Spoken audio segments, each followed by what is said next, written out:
鸿海创办人郭台铭、台北市长柯文哲以及立法院前院长王金平这3人传出将于下周日在桃园巨蛋合体。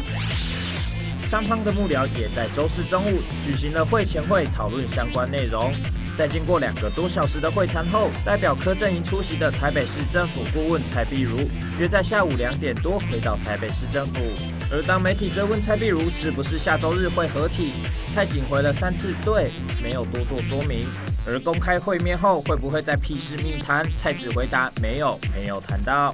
至于外界传出郭阵营希望最后是郭柯配而不是郭柯合，蔡也只说自己不知道。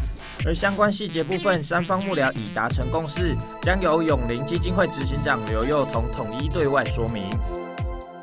苹果的新闻是记者自己跑出来的，支持他跑得更好更快，属于你的媒体苹果新闻网。